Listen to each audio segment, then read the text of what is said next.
আরাফাতের দিনে রোজা রাখা। কোন দিন রোজা রাখবেন?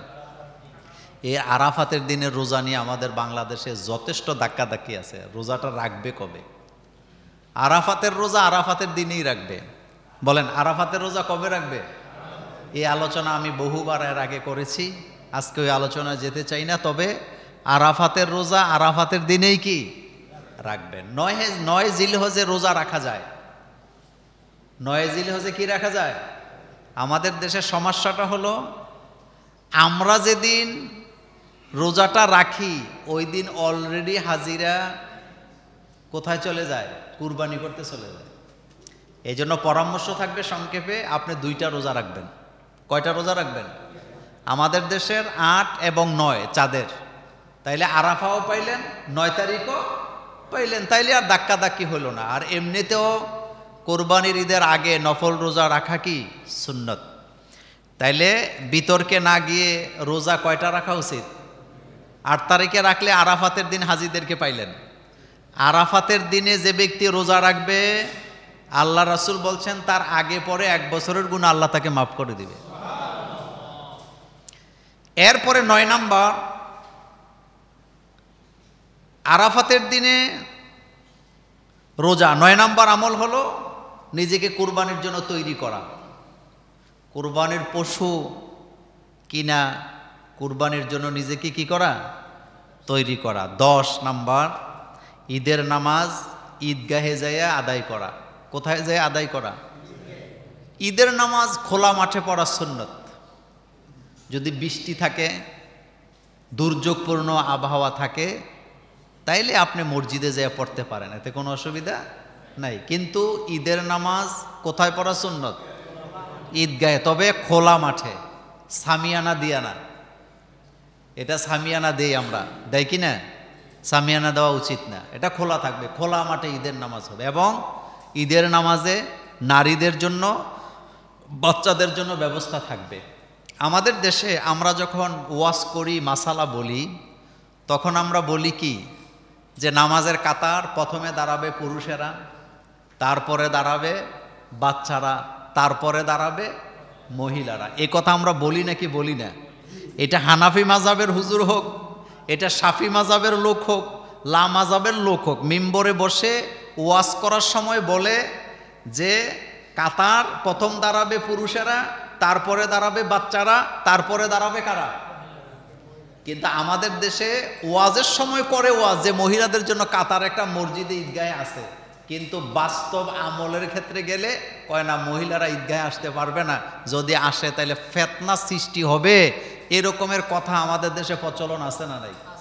আপনি যতই প্রচলন করেন, আমাদের দেশের মহিলারা চাকরি করে নাকি করে না? সেনাবাহিনীতে মহিলা আসেনি, পুলিশ বাহিনীতে মহিলা আসেনি, আনসার বাহিনীতে মহিলা আসেনি, এরপরে চিকিৎসা সেবায় সব জায়গায় মহিলা আসেনি। বাজার ঘাট করতেছে কারা? তো তখন আপনি বন্ধ করতে পারতেছেন না, কিন্তু ইবাদতের ক্ষেত্রে তাদেরকে আপনি পিছায়া রাখতেছেন। আমাদের দেশের সবচেয়ে বড় সমস্যা হলো মহিলাদের জন্য মসজিদে জুমার নামাজের ব্যবস্থা না থাকার কারণে আমাদের মায়েরা, বোনেরা ইসলাম থেকে অনেক দূরে।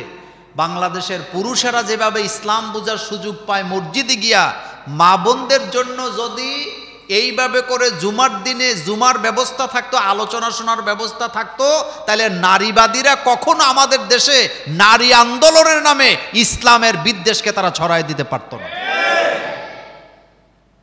মহিলারা ইসলাম বুঝে না বলেই, বুঝার সুযোগ পায় না বলেই নারীবাদীরা কি করতেছে? ইসলামের বিরুদ্ধে ষড়যন্ত্র করতেছেন। ইনশাল্লাহ একটা সময় আসবে এদেশের নারী পুরুষ সকলে ইসলাম বুঝবেন। আমরা দোয়া করছি আল্লাহ যেন কবুল করেন, আমরা বলি আমিন। জিলহজ মাসের চাঁদ উদিত হওয়ার পর মোমেনদের জন্য গুরুত্বপূর্ণ 10টি আমল। কয়টা আমল? 10টি। বাড়িতে যাইয়া সকলকে এটা তালিম দিবেন। এই আমলগুলা যখন থেকে জিলহজ মাসের চাঁদ উদিত হবে তখন থেকে শুরু করতে হবে, কোনো গ্যাপ দেওয়ার সুযোগ নেই। 1 নাম্বার, জিলহজ মাসের চাঁদ উদিত হওয়ার সাথে সাথে জিকির, আল্লাহ পাকের জিকিরকে অনেক বেশি বেশি করে করতে হবে। আল্লাহু আকবার, আল্লাহু আকবার, লা ইলাহা ইল্লাল্লাহু, আল্লাহু আকবার, আল্লাহু আকবার, ওয়ালিল্লাহিল হামদ, সুবহানাল্লাহ, আলহামদুলিল্লাহ, লা ইলাহা ইল্লাল্লাহ, এই জিকিরগুলা বেশি বেশি করে করতে হবে। এটা চাঁদ ওঠার সাথে সাথে শুরু করবেন। অনেকে বসে থাকে যে তাকবীর দেওয়ার দিনগুলোতে তাকবীর না, জিলহজ মাসের চাঁদ উঠা মানেই বেশি বেশি করে কি করতে হবে? আল্লাহ পাকের জিকিরে নিজেকে মগ্ন রাখতে হবে। 2 নাম্বার, জিলহজ মাসের চাঁদ উদিত হওয়ার পর নেক আমল বৃদ্ধি করতে হবে। আমার আমলের মধ্যে পরিবর্তন, নফল নামাজ বেশি বেশি করে পড়া, কোরআন বেশি বেশি করে তেলাওয়াত করা, দান সদাকা বেশি বেশি করা, নফল ইবাদত বেশি বেশি করে করতে হবে। 3 নাম্বার, আমার আমল নামায় যদি কোনো পাপাচার থাকে, আমার অভ্যাসে যদি কোনো পাপ থাকে, সেই পাপটাকে কি করতে হবে? বর্জন করতে হবে।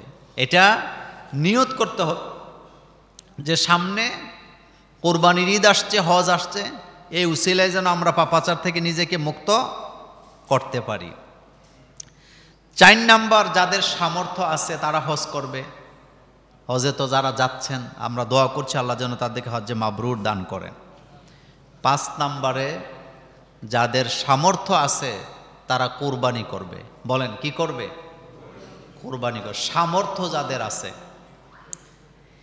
6 নাম্বার, কোরবানি দিতে ইচ্ছুক এমন মোমেন নারী এবং পুরুষ জিলহজ মাসের চাঁদ উঠার পরে নখ চুল কাটবে না। কখন থেকে কাটবে না? এটা মনে থাকবে তো? জিলহজের চাঁদ উঠার পর থেকে নিয়ে কোরবানি করা পর্যন্ত নখ কাটবেন না, চুল কাটবেন না। তবে নখ চুল কাটা যাবে না, দাড়ি বোধহয় শেভ করা যাবে। হ্যাঁ, আমাদের দেশে অনেকে আছে কয় হুজুর জিলহজের চাঁদ উঠছে তো এখন আর চুল কাটবো না, নখ কাটবো না, কিন্তু ডেলি শেভ করে। এরকমের বেকুব মুসলমান আমাদের দেশে আসেনি তো? তুই যে ডেলি শেভ করস, নখ চুল কিচ্ছু কাটা যাবে না, এটা বন্ধ রাখবেন। এটা সহিহ মুসলিমের হাদিস। এরপরে 7 নাম্বার, বেশি বেশি করে তালবিয়া পাঠ করা। কি পাঠ করা? তালবিয়া বলতে জিকির, তাকবীর। এটাকে এই তাকবীরগুলার দিন বেশি বেশি করে তাকবীর পড়া। আরব বিশ্বের মুসলমানেরা এই আমলটা বেশি বেশি করে করে। আমরা শুধু ওই যখন হাজিরা মিনাতে থাকে, আরাফাতে থাকে, ওই সময়গুলোতে আমরা কি করি, বা কুরবানির সময়টাতে আমরা তাকবীর দেই বা তাহমিদ যেটাই বলি। কিন্তু নিয়ম হচ্ছে জিলহজ মাসের চাঁদ উদিত হওয়ার পর থেকে কি করা? উঠতে, বসতে, শুইতে, ঘুমাইতে কি দিবে? তাকবীর। আল্লাহু আকবার, আল্লাহু আকবার, লা ইলাহা ইল্লাল্লাহু, আল্লাহু আকবার, আল্লাহু আকবার, ওয়ালিল্লাহিল হামদ। এটা প্রশংসা কার বলেন তো? বলেন আল্লাহু আকবার, আল্লাহু আকবার, লা ইলাহা ইল্লাল্লাহু, আল্লাহু আকবার, আল্লাহু আকবার, ওয়ালিল্লাহিল হামদ। এটা বেশি বেশি করে মুখস্থ করে ফেলবেন। আল্লাহু আকবার, আল্লাহু আকবার, লা ইলাহা ইল্লাল্লাহ, আল্লাহু আকবার, আল্লাহু আকবার, ওয়ালিল্লাহিল হামদ। 8 নাম্বার,